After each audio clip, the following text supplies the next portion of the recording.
안녕하세요. 저 YBM GTF 담당 김태형쌤입니다. 자, 지난 503회에 4월 30일 날 있었던 시험에서 이 독해 동의어 쪽이 굉장히 어려웠다. 그래서 선생님 그게 왜 이게 지금 문맥적 의미로서 이게 답인지 의 쪽 설명이 굉장히 까다로웠다. 또 유튜브에서 또 이런 부분에 명쾌한 설명이 없다라는 이야기가 많아서 선생님이 다시 이 부분을 한번 강의를 더 마련했습니다. 자, 준비된 강의 한번 들어보시죠. 자, 최근에 이 독해 문제가 많이 어려워지고 있고요. 그게 독해 동의어도 예전과 같이 뭐 사전적 의의로만 많이 나오는 게 아니라 사전적 의의보다는 문맥적 의의가 다수 출제가 되고 있습니다. 그래서 김태형 쌤이 이 최근 3개년도 기출을 한 개도 빠짐없이 전체 강의를 다 클래스에서 마련을 해놨죠. 자, 그 강의를 들어보시면은 이 독해를 단순히 1차적 의미만 파악해서 달달 외운다 해서 좋은 성적이 나오는 게 아니다라는 이야기죠. 그리고 독해 단어가 동의어가 굉장히 여러분들 어려운 단어들이 많습니다. 우리가 토플이나 탭스나 그런 어떤 여러 지금 어떤 시험 영어에서는 상당한 의의 실력을 갖추어야 풀 수 있는 건데 그래도 그나마 다행히 사전적 의의가 일단 점수를 확보할 수 있는 수준으로 나오고요. 그리고 이제 문맥적 의의가 아무리 어렵게 나오더라도 문맥을 잘 살펴서 거기에 대한 뉘앙스를 읽어낼 수 있어야 된다는 이야기죠. 자, 그럼 58번은요. 이거는 사전적 의의고 503회까지 저 앞에까지 한 개도 빠짐없이 100%다 적중됐다라는 것은 이 강의를 통해서 확인하시면 되겠습니다. 자, 김태동 파워보카에서 다 나오는 거죠. assume. 이게 이제 정부로서 수매 정책을 떠맡다는 뜻이 있고요. 그리고 뭐뭐를 가정하다. 이 두 가지 의미가 이따가 다 출제가 되는데 이번 시험에서는 assume의 동의어는 그 사전적 의미, 떠맡다 의미를 아는데 이 take on이라는 수고는 선생님 수업 중에도 설명을 많이 했었고요. 이게 어떤 양상을 띠다는 뜻도 있고 어떤 책임감을 떠맡다는 뜻도 있어요. 그래서 뒤에 이제 responsibility가 나왔었죠. 그렇게 책임감을 take on 하면 떠맡다는 의미가 되는 것이죠. 그래서 assume의 동의어는 take on이 답이 되었었죠. 요거는 그대로 사전적 의의로 출제가 되었기 때문에 이거는 무조건 맞추어 줘야 되는 문제이고요. 자, 그 다음에 이게 58번 문제고, 자, 59번도 이것도 이제 김태동 파워보카에 있는데요. gar은 여러분 그 의상이라는 단어가 있어요. garb. 이게 이제 의상이라는 뜻인데 그 의상을 옷을 옷장에다 넣어둔다 이렇게 요약했죠.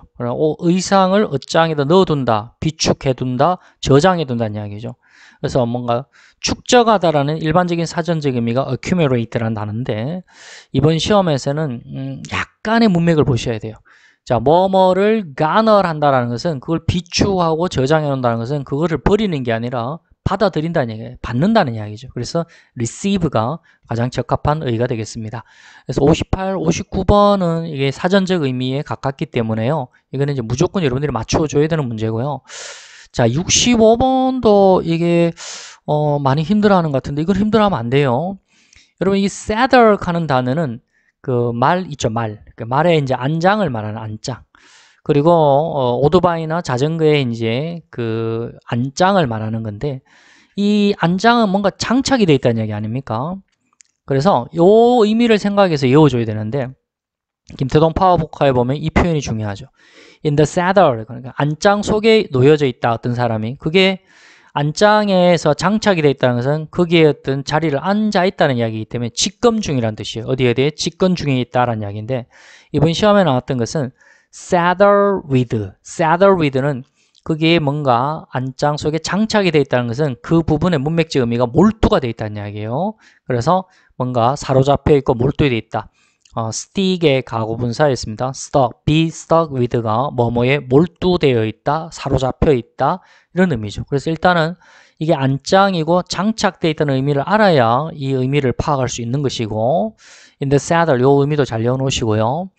66번은 이거는 사전적 의미죠. 이거는 무조건 맞춰야 되죠. intimately는 친밀하게. 네, 사전적 의미, 1차적 의미 바로 closely가 밀접하게 친밀하게. 여기 답이었었죠. 요거는 김태도 파워도 있었던 거고요.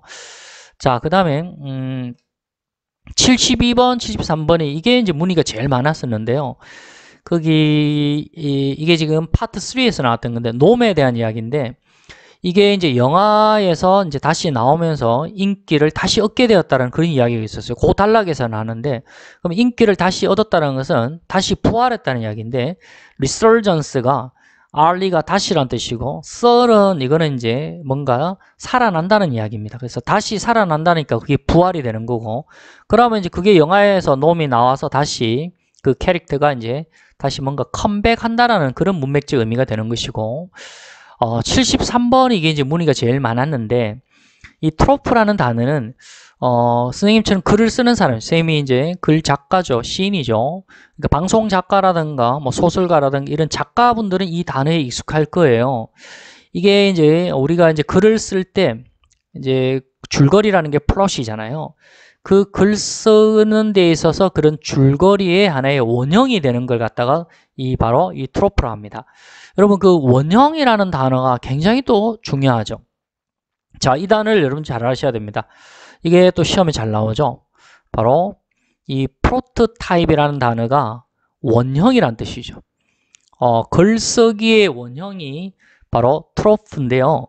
그 일반적인 줄거리를 써내나갈 때 독자들이 이 등장인물이 앞으로 어떻게 이제 이 이야기 속에서 뭔가 어떤 주제를 가지고 어떻게 결말을 보일 것인가, 그런 노멀한 어떤 예상으로서 글이 흘러갈 거라고 짜나가는 게 그게 바로 트로프 구조가 되는 것이고요. 사전에 보면 이 트로프라는 게 이런 말이 나오죠. 어떤 글쓰기의 어떤 비유라고 하죠. 수사법 비유. 우리가 언유라든가 한유라든가 그 비유가 있죠. 그런 기법을 말하는 건데, 그거는 일반적인 의미고요. 요즘에 이게 트로프라는 표현이 굉장히 많이 나옵니다. 영화라든가 드라마에서. 그래서 글을 써 나가는 데 있어서 바로 일반적인 어떤 그 글쓰기의 원형, 누구나 예상할 수 있는 그런 노멀한 방식으로 글을 써가는 걸 말하는데, 이 단어는요, 선생님이 이 독해를 할 때 여기서 트로프가 나왔었죠. 요 독해할 때 선생님이 여기서 설명을 해드렸었습니다. 글쓰기의 어떤 원형은 두 가지가 있다. 일반적인 노멀하게 누구나 예상할 수 있는 트로프 방식이 있고, 그 다음에 바로 요 방식이 있다라고 했어요. 클리세이라는 방식이 있다 했죠. 클리세이라는 게 진부한 뜻이죠. 뭐 트라이트라든가 해키니드 이런 방식이 있고, 그래서 너무 진부한 글로 써나가게 되면 독자들이 뭔가 지루해하게 생각하는 건데, 그래도 이것을 벗어나서 어느 정도 원형으로 조금 노멀한 방식으로 써내나가야 지루함이 덜 된다라고 했어요. 그래서 조금 클리세이 방법이 있고 하나는 트루프 방법이 있다고 했어요. 그래 그거를 이해했다면 문맥적 의미는 바로 that year의 이 놈 이야기잖아요. that year의 트로프라는 것은 누구나 이해할 수 있는 하나의 theme, 주제 방식이었다는 이야기예요. 글을 쓰는 데 있어서 하나의 생각돼낼 수 있는 하나의 주제였다는 이야기였었습니다. 굉장히 어려웠던 문제였습니다. 자, 이렇게 GTF 독해가 많이 어려워지고 있습니다. 그래 어쨌든 간에 기출을 많이 외워놓는 게 그나마 전혀 다 틀리는 것보다는 어느 정도 일정 이상의 답을 맞출 수 있겠죠. 79번하고 80번은요, 어떤 교수가 이 제자들에게 어떤 일정을 바꾸었습니다. 그래서 그 어떤 수업 일정을 바꾸어서 그것으로 해서 이 수강생들이 inconvenience, 어떤 불편함을 느낀다라고 하는데, 이것도 그 유튜브에 보니까 오답된 처리된 강사들이 많던데, 그래서 이런 거는 이 독해라든가는 좀 많이 깊이가 있어야 된다고 봅니다. 예, 그래서 의력이라든가 그 의의 어떤 뉘앙스라든가 그런 깊이가 있어야 됩니다. 그런 데서 이제 수강생들이 이제 불편함을 느꼈다는 것은 어려움을 느꼈다는 이야기가 아니라 그런 일정 변경으로 인해서 뭔가 불편함을 느꼈다는 이야기입니다. 그래서 문맥적 의미는 일정의 변경이라는 이야기입니다. 그 일정의 변경으로 인해서 불편함을 느꼈다는 이야기고, 그리고 이제 마지막 쪽에 뭐를 추구한다라는 것은 그 어떤 변경된 날짜를 뭔가 추구해 주세요라고 하는데, 이것도 체이스라면 안 돼요. 체이스라는 것은 쫓아간다는 이야기고, 그런 문맥이 아니라 변경된 날짜를 수강생들이 추구한다라는 것은 그거를 변경된 날짜를 선택을 해달라는 이야기입니다. 그게 이제 추구하다가 바로 선택을 해다 이렇게 돼야 되는데, 이걸 그냥 사전적 의미로 그냥 생계가 추구하다, 쫓아가다 이렇게 함정에 빠져들면 안 된다는 이야기죠. 그래서 GTF는요, 단락별 독해적인 이 패러프레이징도 많이 지금 어려워지고 있고, 출연형 문제도 많이 어려워지고 있고요. 그리고 동요 부분도 굉장히 까다로워지고 있습니다. 사전적 의미는 8개 중에 한 3개 정도 많으면 4개 정도고요. 나머지는 4, 5개는 다 문맥제금입니다. 그런 쪽에 문제를 대비해서 독해 공부를 해주시기 바라겠습니다. 자, 503회 질문이 많아서 자, 강좌를 만들어 봤습니다. 참고해 주시기 바랍니다.